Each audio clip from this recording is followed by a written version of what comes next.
남편의 사업이 성공하면서 주변에 부러움을 샀다는 아내. 하지만 속사정은 달랐습니다.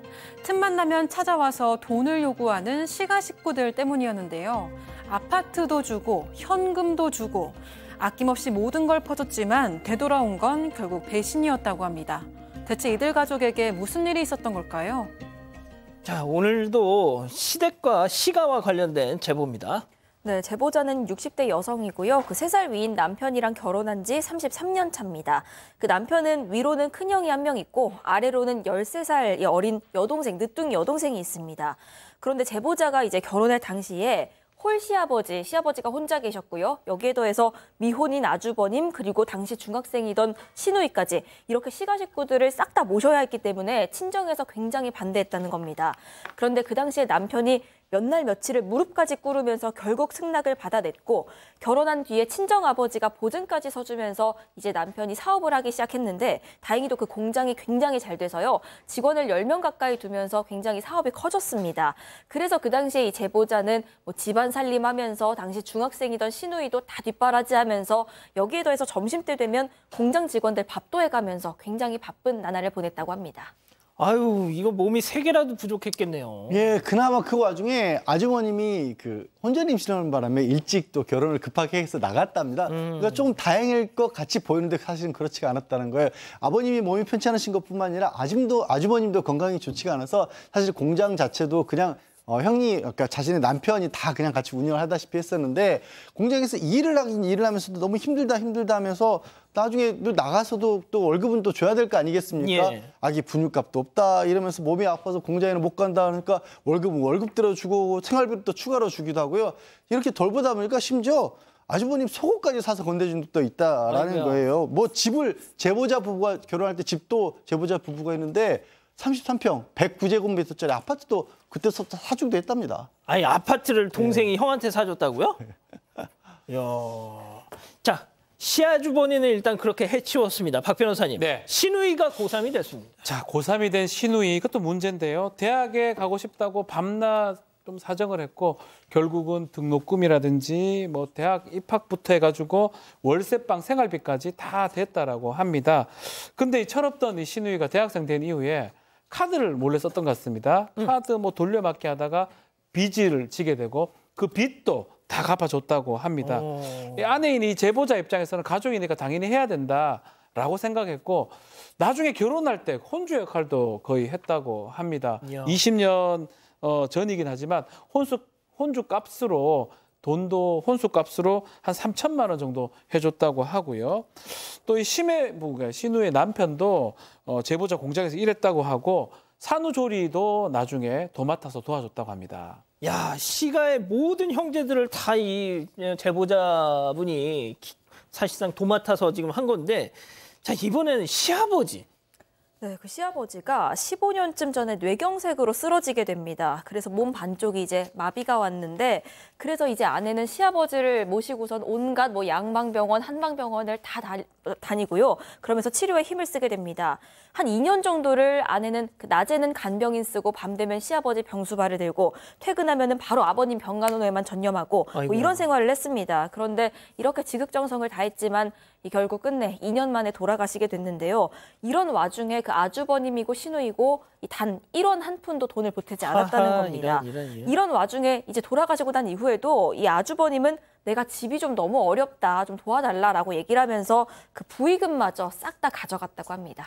그러니까 이런 일을 그래도 당하면서도 견딜 수 있었던 거는 그 공장이 그래도 좀 되니까 우리가 그래도 돈 한 푼이라도 더 버는데 그냥 우리가 양보합시다 이러고 버텼던 겁니다. 그러게 버텼는데요. 시아버지 병간호할 때부터 공장이 조금씩 어려워지고 적자가 나기 시작하더라는 겁니다. 그런 와중에 한 10년 전쯤에 거래처에서 돈 들어올 때가 됐는데 돈이 안 들어왔다라는 그런 말이 나와서 뭔가 좀 수상하다 싶어서 전수조사를 해봤더니 알고 봤더니 10년 넘게 같이 일했던 직원들 한 10여 명이서 짜고서 그동안 무려 한 40억 원가량 돈을 횡령을 했던 겁니다. 그 돈으로 이제 직원들이 그렇게 정말 돈을 마구 썼었고 심지어는 한 직원은 언젠가 한 번은 그 직원이 외제차를 타고 고급 차를 타고 왔길래 야, 너 어디서 돈 있어서 그런 비싼 차를 타냐 이렇게 농담을 하고 지나가는데 그게 다 돈 빼돌려서 그랬던 거고요. 사실 진짜로 충격적인 거는요. 예. 신우의 남편까지도 그 횡령에 가담을 해서 1억 원을 빼돌렸던 겁니다. 야, 이건 가족이 아니라 그냥 도둑놈이네. 네, 정말 이 제보해 주신 분은 정말 시자도 들어가면 너무 괴로울 것 같아요. 왜냐하면 시누이, 뭐 시아주버님도 그렇고 시아버님도 시누이도 그런데 시누이의 남편, 우리가 시매부라고 얘기하잖아요. 시매부까지도 이제 1억 원을 횡령을 했는데 이제 고소하겠다, 신고하겠다. 그러니까 그 시매부의 부모님들이 싹싹싹싹 빌면서 우리가 다 갚을 테니까 고발만 하지 말아달라 또 얘기를 했어요. 또 마음이 약해지셔가지고 고발 못했습니다. 그리고 이제 시간이 지나서 그 시누이한테 아니 당신 네 남편이 그런 거니까 돈 좀 갚아라 했더니 돈이 하나도 없고 내가 무슨 잘못이냐고 남편한테 물어봐라. 뭐 이런 식으로 얘기를 했다라는 거예요. 그러면서 더 좋은 집으로 이사를 가고 그러니까 이제 이 직원들은 도망가 버리고 또 거래처에서도 이런 소문이 다 나니까 또 협조를 안 해주고 이런 생각이 드니까 아 이제 이거는 그냥 우리 운명이구나라고 생각해서 이 사장님 부부 제보하신 분 부부가 그냥 다 돈을 갚아가면서 결국에는 괴인 회생까지 하면서 돈을 갚아 나갔다고 합니다.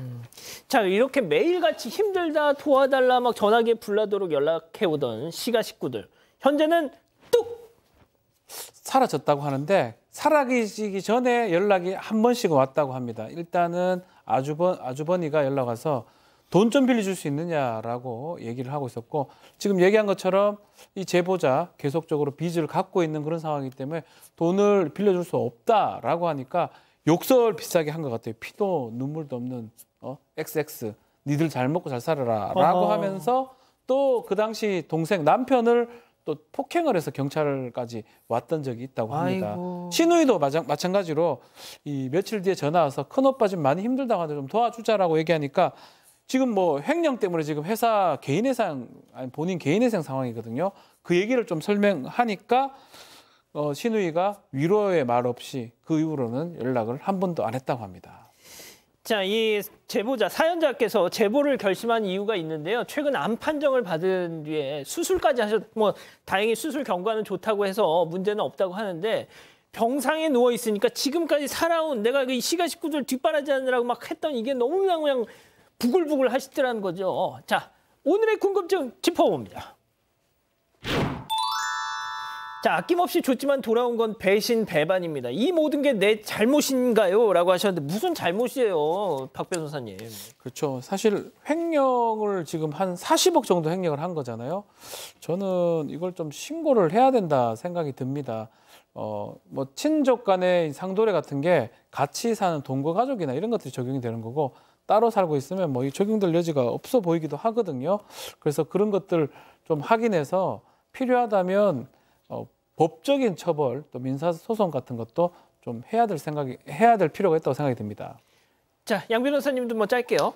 일단 개인 한 사람 한 사람 놓고 보면 금액이 작아서 공소시효가 지났을 가능성이 크지만 전체 묶으면 40억 원이면 굉장히 무거운 범죄가 될 수 있거든요. 증거들을 좀 다 챙겨 보시기 바랍니다. 자, 교수님이 좀 마지막으로 좀 말씀해 주시죠. 네, 정말 오늘 제보해 주신 분 어머니처럼 넓은 마음으로 동생들도 형님도 다 한 가족을 살리셨는데 이렇게 모두가 은혜를 원수로 갚으니까 너무너무 속상하실 것 같아요. 몸도 마음도 아프시고요. 그렇지만 결국에는 그들도 양심이 있기 때문에 속으로는 다 알고 있을 거라고 생각하고요. 시간이 지나면 그래도 양심에 찔리고 그들 결국에는 그 고마움을 알고 있을 거라고 생각합니다. 힘내십시오. 알겠습니다. 사건의 진실을 추적하고 싶다는 사반 가족분의 사연인데요. 궁금하시다면 사건반장 유튜브 채널을 구독해주세요.